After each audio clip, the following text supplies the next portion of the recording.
Hello and welcome to another edition of The Tigers Down Under. I'm your host, Alex, and with me this week I have Brad. How are you, Brad? Do we have Brad? We might be here, having... mate. Sorry, still having that's technical difficulty, but I'm here. That's okay. We've just got the Western Australian delay, I think, going there. Yes. How are you, Brad? Good, mate. Good. You know, it was a disappointing result last weekend, first loss of the season. I suppose in some ways, and I guess it's always the way it's spun when these things happen, is it's perhaps the reality check that we needed or the loss that we needed. Disappointing not to come away with the 3 points against a pretty impressive Fleetwood Town side on the day. But what did you make of the match? Well, look, I've only ended up watching the more extended highlights, to be honest, so that probably didn't have to put through myself as much pain as normal. But obviously that sort of result, initially, you're sort of hearing that scoreline and then obviously reviewing it, you just feel gutted that you could be clean sheet pre-game and concede 4 against the team you would normally expect to tip off. But I think that's going to be pretty sort of paramount with what we should expect this year. There's going to be times where it just doesn't go our way and teams are really up for it, thinking that if they beat us, they're a real chance to finish in that top 6. And we sort of have got a little bit of a target on our back after the first few weeks and probably came crashing back to earth a bit. Yeah, and I saw the point made, which I think was a really good one, that especially being a game that was shown on Sky, Joey Barton being the say big-headed manager that he is, was probably quite keen to see his side perform well in front of the cameras and sort of show off how much of a brilliant manager he is. So he would have had them really up for the game. And it was a really disappointing game. It's probably the first time this season that I've seen shades of last season in terms of the amount of effort that the sides put in, where, the title of this episode might be a little bit harsh to call them lazy, but I think there was a lot of displays out there that were very flat-footed and sort of maybe the start that we've had a few players putting expectations on the result already being in the bag. I've been a huge proponent of Josh Magennis this season, and I think he's having a tremendous season. But it wasn't just his fault. But I think both him and Elder were caught up the field quite a few times during the game, especially in the first half, which thankfully didn't actually end up leading to goals. But the amount of space that we gave Fleetwood was just, it was just terrible. And that second half capitulation really did have echoes of last season where, obviously the scoreline wasn't as bad as the Wigan performance, but when they got the third and then the fourth goal, you're sort of sitting there thinking, geez, when's this going to end? Because they were just full of confidence and just running at us. And as you say, we are that sort of side that has a target on our back where sides will look to make a statement against us if they sense a weakness in our side. Yeah, I mean, again, I think it was 1-1 at halftime. So yeah, clearly at halftime, Barton's probably telling them, hey, look, you guys have taken the league champions to 1-1 at halftime. This is where you can really just throw it at them and see what sticks. And, I mean, they came out and scored within a minute, I think it was, of the second half starting, and probably just got that real confidence to keep running. It did look like the ball got moved around pretty quick. I don't know if we looked slow or they just really countered quickly, but it seemed to be played, considering the conditions, at a pretty decent pace. But probably the one thing as well, just getting back to your point, I think we probably went into this game feeling like this is just 3 points. Yeah. And we just have to turn up. But we're going to find that against these sorts of teams, playing away from home. Not that there's crowd support, let's say, but it's not our pitch, it's not our rooms, it's not our everything. These guys can't be comfortable. Yeah, no, absolutely. And you sort of mentioned there the goal that we conceded after about a minute of the second half, and unfortunately it was a pretty slack back pass from Honeyman, who otherwise I thought had a reasonable game. He got the goal to get us back into it in the first half, and was putting in a lot of effort around the pitch. It was just a very unfortunate sort of circumstance, and you see that sometimes from your centre mid. they'll get a quick throw in and they'll look to play the ball across to the defence. And he was just caught out by a Fleetwood side that were, on the front foot looking for an opportunity like that. And it was really from there that the game kind of slipped away from us. But there was a moment about 10 minutes into the game where we really could have started on the perfect footing with Lewis Potter having a goal ruled out for offside. It was a really marginal one, and that's sort of 2 in 2 weeks now for him, where I'd almost say that they were onside. And if it was a Premier League game with VAR, then you kind of you take it. But with the margins at this level, and generally speaking, the supposed advantage going to the attacking player, I think he'd find himself pretty unlucky to have no goals from those 2 chances.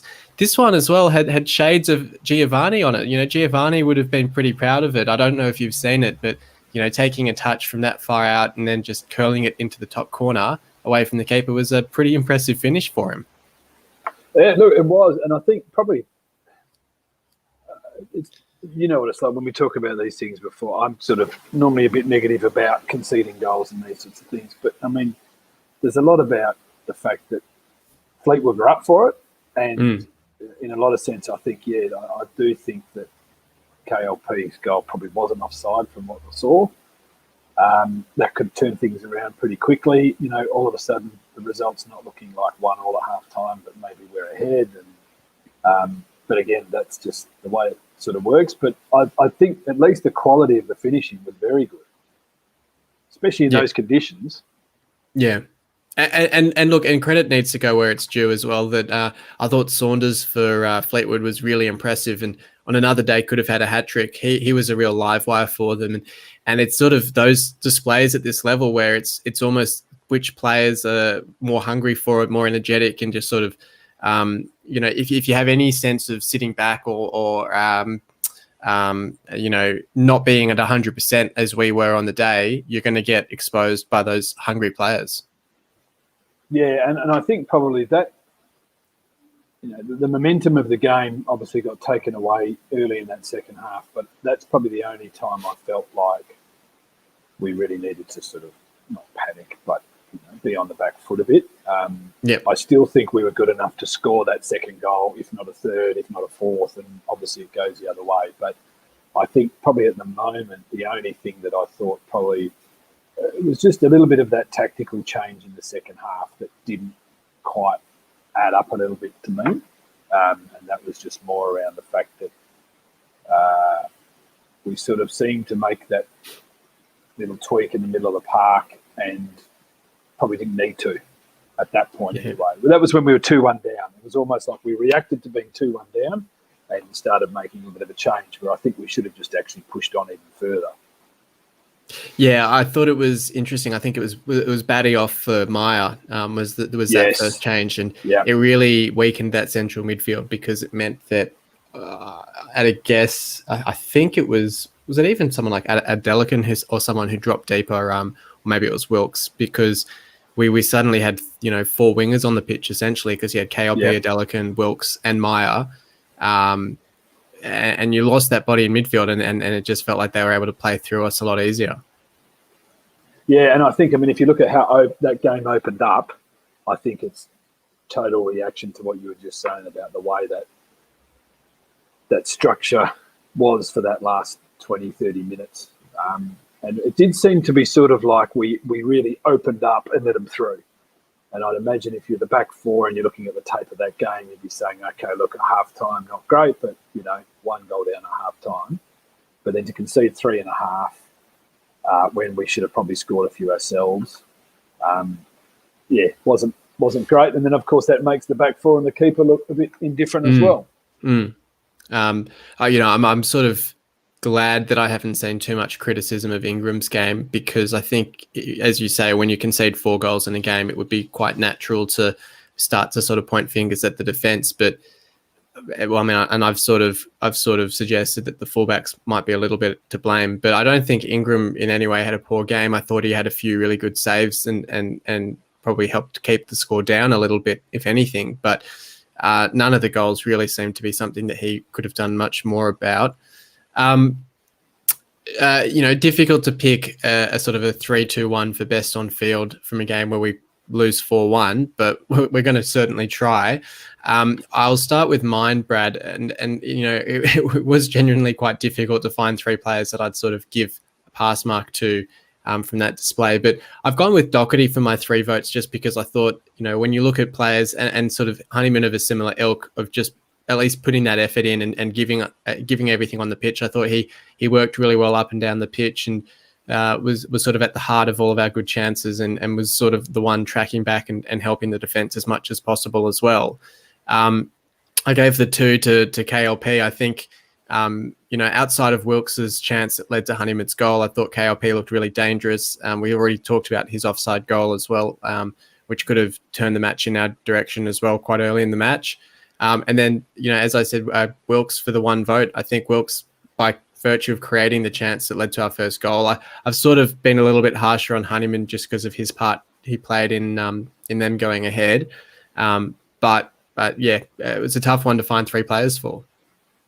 Look, very, mate. I mean, the only one I think, Honeyman probably redeemed himself a little, but of course that really set the tempo in the second half to concede that way. And I think probably at the moment, I think we probably showed at times with a couple of blokes not in that starting 11 where we're a bit more vulnerable. So, I mean, KLP is just non-stop trying his backside off.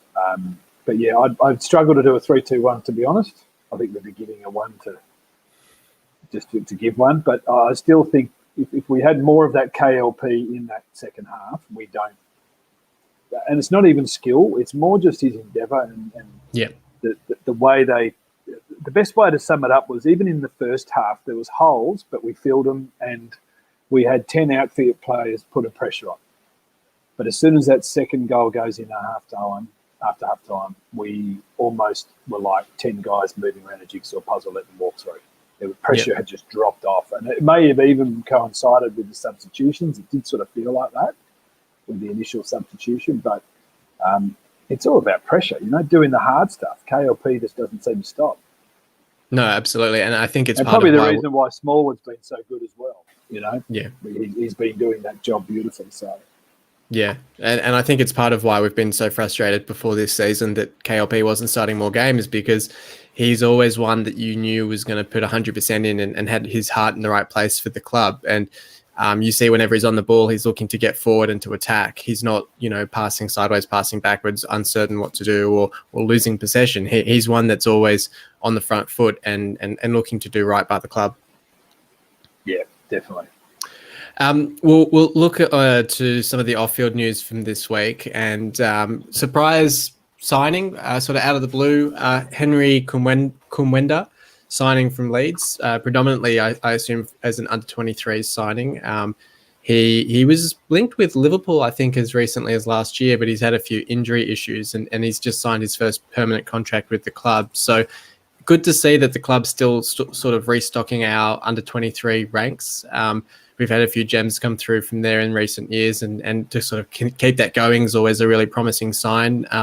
I suppose one of my concerns with the lockdown and everything associated with that was potentially funding for our academy was going to drop off and that we'd lose that Category 2 status and all that sort of thing. So promising to see that there's still that interest and investment and focus from the club on the academy.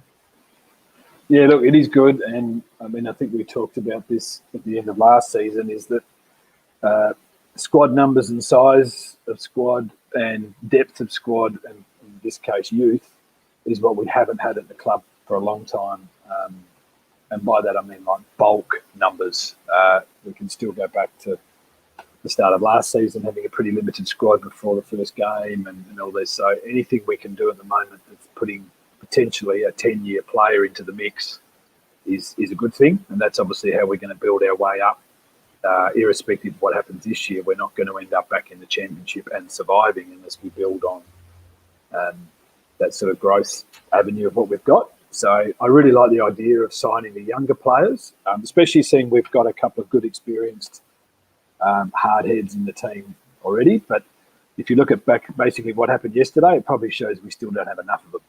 Not yesterday, on the weekend. So certainly at the moment, I love the fact that if someone's linked to Liverpool, it's a good start. Unfortunately, it's not a Andrew Robertson, sorry, but that'll never happen in a short hurry. But I think at the moment, at least we've got a guy who wants to be there. And who knows, if he's had some injury issues, he was obviously pretty good prior to that. And hopefully the back staff can get him sorted out. Definitely. And speaking of Liverpool, some news that sort of broke just before we came online was around Herbie Kane and the fact that Liverpool are looking to offload a couple of those players like Harry Wilson and Herbie Kane, and the potential that we're interested in, I presume at first, a loan deal, and whether it was a loan deal with an option to buy, not sure. But obviously was a really big talent for us last season, was a real key contributor in a couple of those games towards the end of last season. Had a few injury issues, but one that we'd love to have back at the club, I presume. Oh, look, I would think so. I would certainly say he was pretty highly rated amongst our supporters, the majority of the time. And obviously it's all going to come down to the price tag there and whether there is effectively a budget to do that sort of deal. But I would be surprised if we weren't at least... Well, actually, it's probably a good judge of how serious we are, because I think if we could sign a player like him, it would probably really show that everyone is aligned to doing this the way we hope the club is. Yeah. Because I think he's still one that probably hasn't passed all of the ticks of saying, yes, he could be a player that comes right up tables with us, but he's as close as we've seen. Yeah, no. Anyway. Definitely, and it would certainly lend credence to the fact that you're starting to look at this squad, if we were to sign him as well, as being stronger than last season's squad, if we've sort of got the better contributors from last season as well as better depth and sort of a more well-rounded squad as well. So he'd certainly be a great addition if that was to happen.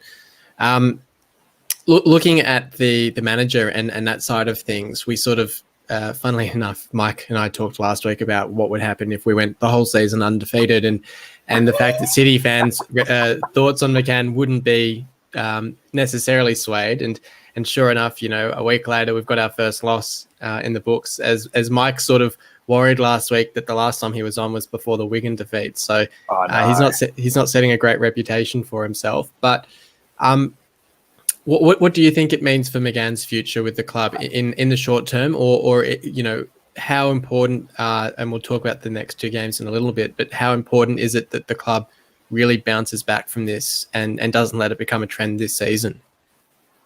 Look, it's obviously vital because, and more so than even just the performance, is that if we honestly think we're a chance of getting out of the league, as we all hope we are, you can't afford to drop two. That's just the bottom line.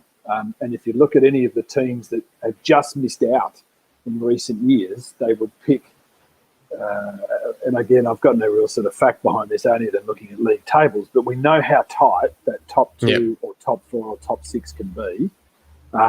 And realistically, our mindset has to be, we don't drop multiple games. We bounce back, we win. We're going to have a hiccup every now and then, and that might be 7-8 hiccups a season maximum, something like that. But that's enough to say we get it right most of the time. And I think probably the only difference for me in previous weeks to the weekend was, sure, we rode our luck in the previous win, and we certainly have had chances this year where we could have got beat, but we didn't. We hung on, had a bit of luck.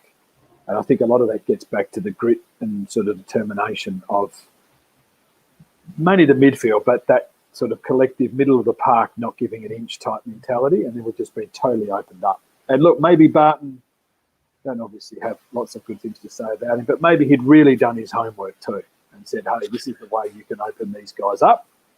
And we just weren't good enough to react. But more importantly for McCann as well, we probably saw that half the support base was starting to warm to the fact that, okay, he's the man for this year. But then when you get exposed and embarrassed like you did on the weekend, you're probably letting those numbers slide a lot. I still think he probably is the man for this year. The one thing I think the players don't deserve to have another manager change mid-year unless we desperately need to. Yeah. But McCann did probably confuse me a little bit with the way he made the substitutions in that second half. And that's the only thing he really had control over. Which was really interesting because I think in recent weeks in our wins, he's been a real credit in terms of when he's made his substitutions.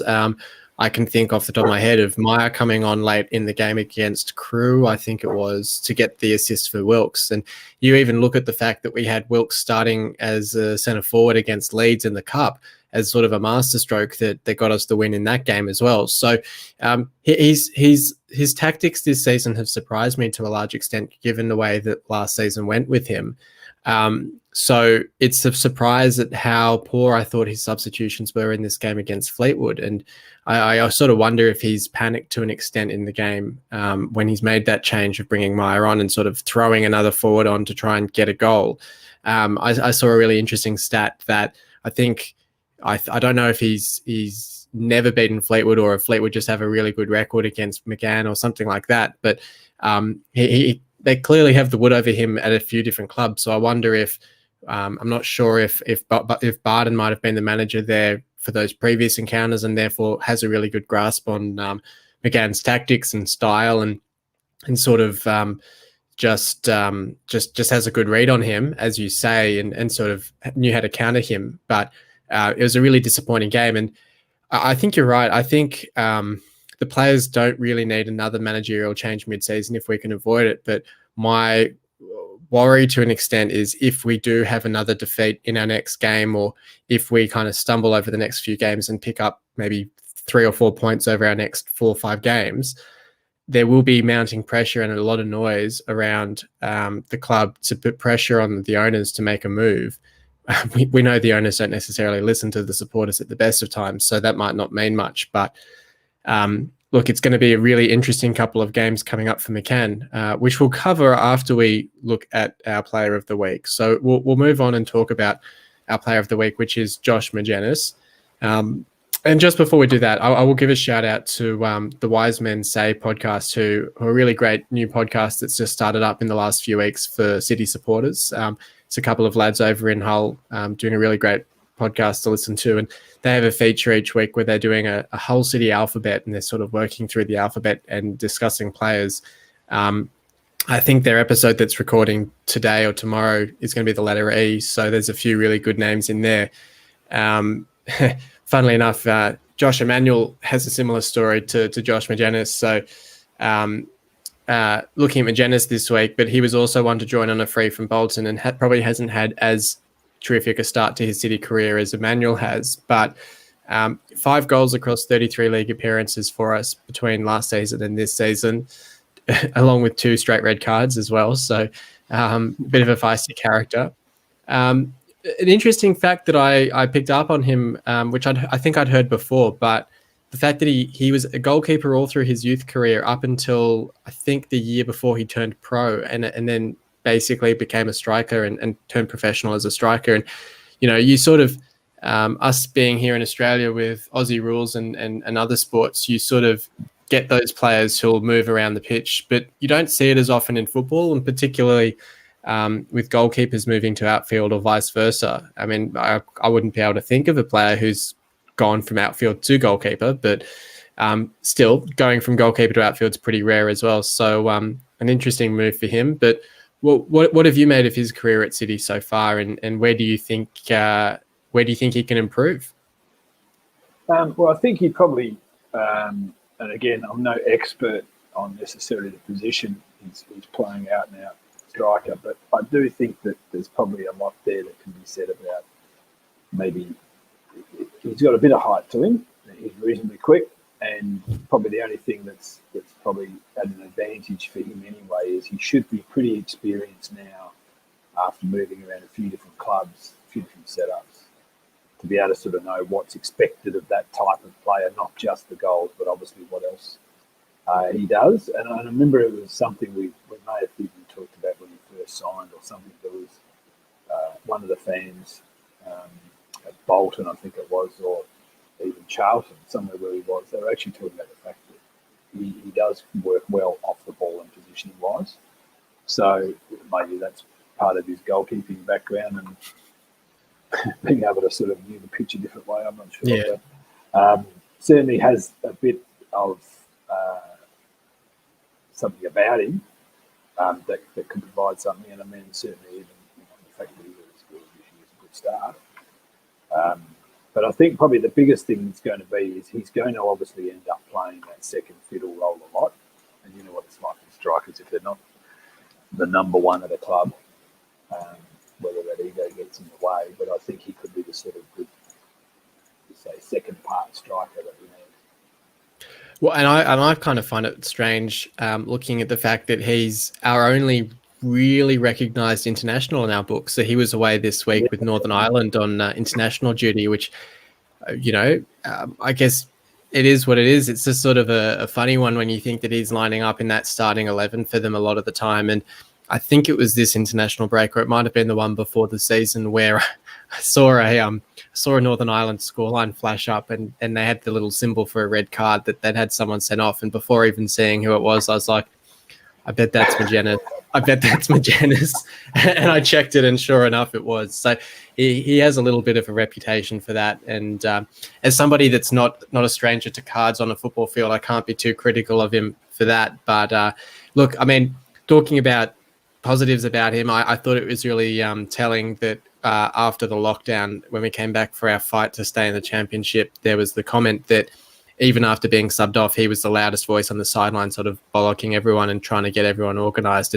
And like you say, that probably also comes back to his goalkeeper upbringing, that, you know, you're sort of used to having that voice and command of the players on the pitch and where they should be running to and movements. So he's got that good leadership skill about him, which is something certainly that we needed last season with a young squad, and probably still need this season, even with a few older players. Definitely. I think that's probably where he's going to really fit the bill.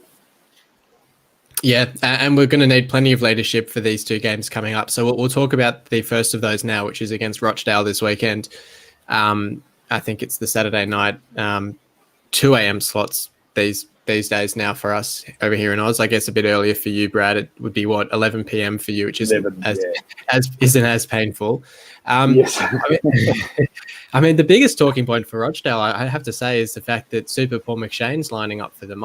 I'd almost forgotten that he went there until I saw that in pre-season. But I was looking up the last few times that we played them, and I saw that we played them back in 2015 in the League Cup. And I have vague memories of that time, because that was back when I think we had Greg Lua I think he scored in 2 or 3 games in a row in the Cup. So he sort of started to pop up as he was almost the prototype Jared Bowen of the potential youngster coming through the academy ranks and being prolific, but didn't entirely work out for him. But looking at that lineup that we had in the League Cup against them, we had Jakupovic, Harry Maguire, Andy Robertson, Sam Klukas, Diami, Hernandez, amongst others being, David Myler and things like that. So to be putting that out in a first or second round League Cup tie back in 2015, which would have been the year we were pushing to get back in the Premier League, makes you sort of look back pretty wistfully at the squad that we had at our disposal at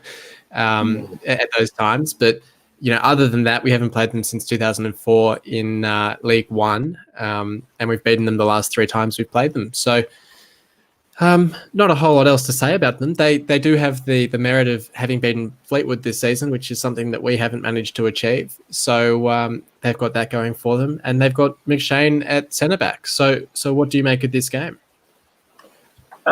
Interestingly enough, I think it's one of those ones where obviously we should be walking into every game thinking we can beat everyone in the league. That's just the mindset we should have. But when you think about what happened on the weekend and taking things for granted, this is another team that's going to be up and about and really thinking that they can take something from us, even if it's just a point. But probably the one thing that is still going to be pretty critical to how we behave on the pitch and how we actually get ourselves out of what we call last week's rut is that we conceded 4, and the best teams in the comp don't do that very rarely.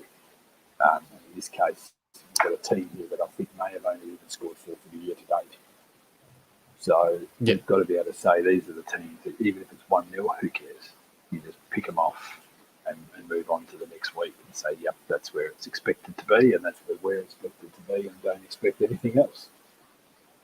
would you make any changes to the side, or would you sort of look at that 11 and say, this is your chance to respond and to bounce back? Or do you use it as the chance, for instance, to bring in Coyle for Emmanuel? Because we know we've always had, I mean, Coyle was probably brought in to be the first choice right back, but Emmanuel's been in such good form that he hasn't justified being dropped. And do you use this game as a chance to say to those players that you've had your chance, we've had this big defeat, so now you've got to prove yourself again the hard way? You know, which way would you approach it? Look, I think you can make a pretty good argument for both cases, but I think the one thing that we've got to do is just try and keep things pretty settled.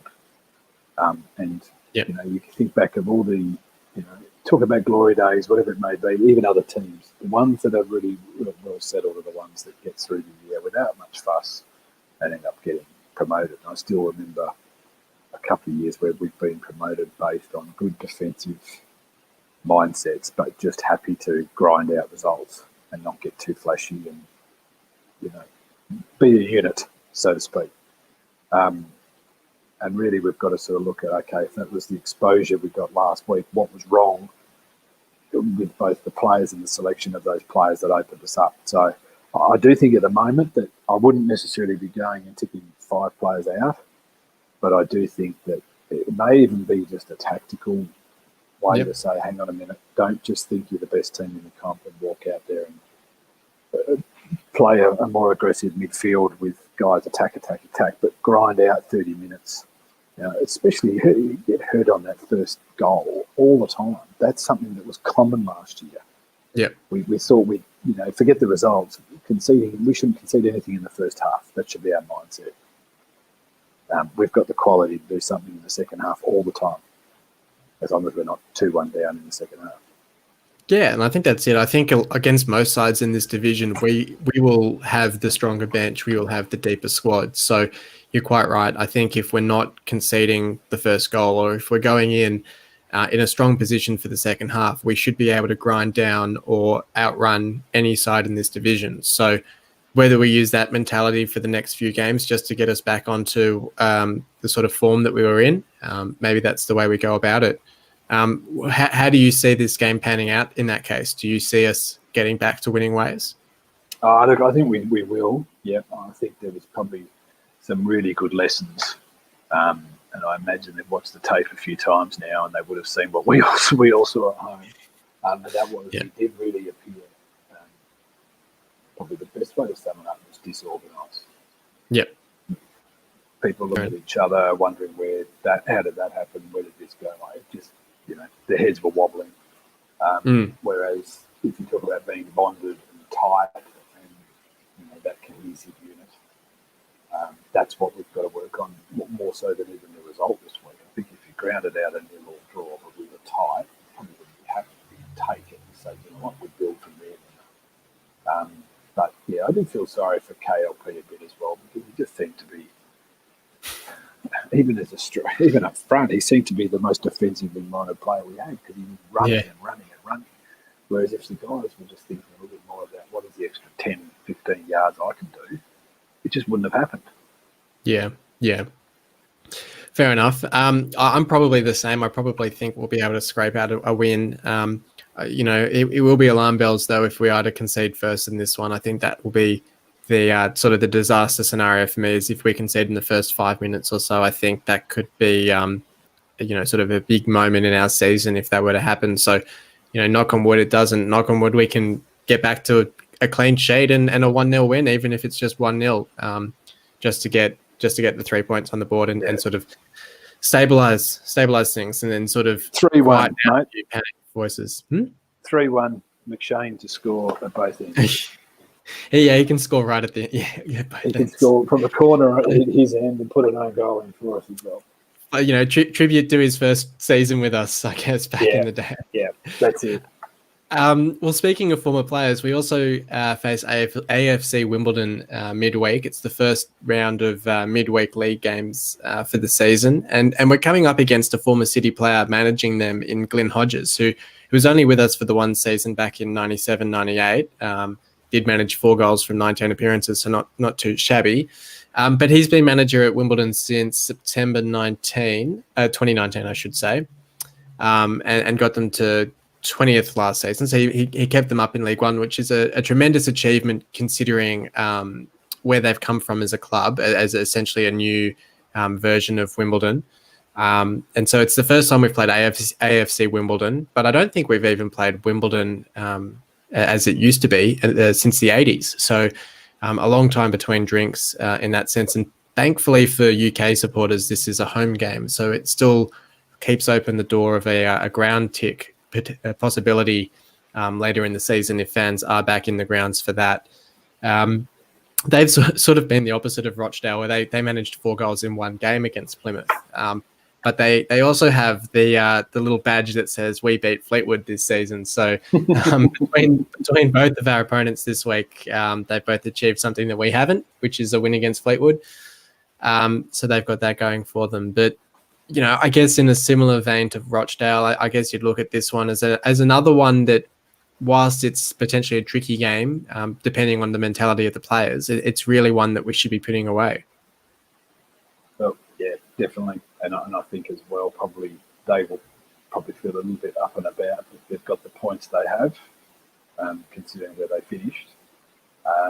But probably, again, the one thing they seem to do pretty well is they don't tend to concede bulk goals. I think they had one game that they slipped up. Yeah, that one against Plymouth that was 4-4, yeah, I think. Yeah, so that other than that, their results have been sort of like 2-1 type results, so nothing that's crazy. But I do think that the focus just still needs to be on that same process and principle of tight unit, working hard, all of those really common references that you need to make in these situations. Dust ourselves down, we'll go again. The odd Brewsty range. It's probably sort of a little boring to talk about, but that's the hard work that's got to be done. Yeah, and look, I think not to overstate things, but I do really think that this week is a pretty vital week for us, just in the context of 2020 as a whole, and our form in the first half of the year. To really bounce back hard from that defeat. I think the worrying thing for me is if our defeat to Fleetwood had been a 2-1 result or a 3-2 or so, something like that, or even a 4-2 or a 3-1 sort of thing, it's not quite as bad as the conceding of 3 goals in the second half and the way our heads just seem to drop. It was a really worrying sign that the demons from last season haven't really been eradicated, even though we've brought in a number of new players. So you had, Ingram, Doherty, Emmanuel, Adelican, Meyer on the pitch for most of the game, all players who weren't there last season or not starting last season. It was sort of a similar sort of display. So I think, as you say, it's learning the lessons from last week and really putting them into practice in these 2 games. And I think if it's a pair of 1-0 results or it's a 1-0 and a 1-1 even, I'd probably be pretty happy with that. I'd rather drop points in a close, scrappy game than another 5-0 or a big belting that really shows warning signs about our mentality for the season. Yeah, and that's got to match. The ambition's got to be there, doesn't it? You've got to have that whole mentality to say, well, that's how we're going to do it on our terms, irrespective of what anyone else says. But then not have that. I suppose the best way to describe it is collapse. Yeah. Yeah, because it's at all. Yeah, because then you have a couple more of those in the first couple of months of the season, and suddenly you're looking at, you look at Sunderland and the fact that they've spent a couple of seasons down in League One now, and you look at Leeds back in the day spending a few seasons down here, because it can seem a reasonably easy league to get out of if you get off to a good start as we have, but if you start to stumble and heads start to drop and doubts creep in, all of a sudden you find yourself mid-table and you're thinking, are we going to get out of the division? So we have to capitalise on this start that we've had and get some points on the board. Yeah, and you're right, man. And probably the best way to describe it, I mean, if we were thinking about, okay, who do we believe we're in comparisons with this year?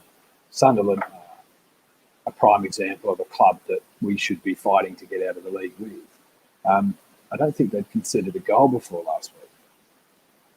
same as us, Yeah. but they haven't exactly played what I would say is exciting football. I think they've only scored 3 goals for the season too. So it's almost like you've just got to get that mentality of hard work, grind, so you don't have these 4-1 events. Because the questions pop up. Last week there was no real question other than, okay, what are the alums doing? This week we've got questions over players, coaches, training methods, tactics, who knows what else. And that's where you just want that solidarity to come back into it. Yeah, and I think, like we were saying before as well, that if you start to get that defensive structure and that mindset, then we can grind teams down, because we do have a player for player better squad than most sides in this division. So if you're going into a game in the last 10 minutes at 0-0, it's maybe 8 times out of 10, you'd think that we'd be coming away with the 3 points. You look at the game against Crew, I think we scored it must have been in the last 10 minutes. And for that exact reason, we were able to throw on Maya, who's a quality player, that someone like Crew wouldn't have at their disposal. So it's just got to become a grind. It's just got to become a fight, and not giving up on games like we did against Fleetwood. Exactly right, mate. Giving up's a pretty good term, mate. We did. I don't believe players go out to obviously deliberately give up or whatever, but we looked like a team that just thought we had it, and then they took it away from us and we gave up chasing it. Well, hopefully we don't give up this weekend or midweek next week, and hopefully we're back next week to discuss 2 fantastic victories. But until then, thank you for joining me today, Brad. Thanks for having me, mate. No problem. And thank you, everyone, for listening in. As always, follow us on Twitter or Facebook. Join up to the Patreon if you can, which would be fantastic if we can get some support through our Patreon. Otherwise, just share the podcast around. Drop us a comment or a like on YouTube to give us some support. It's always appreciated. It's fantastic having people watching along live when we do this each week.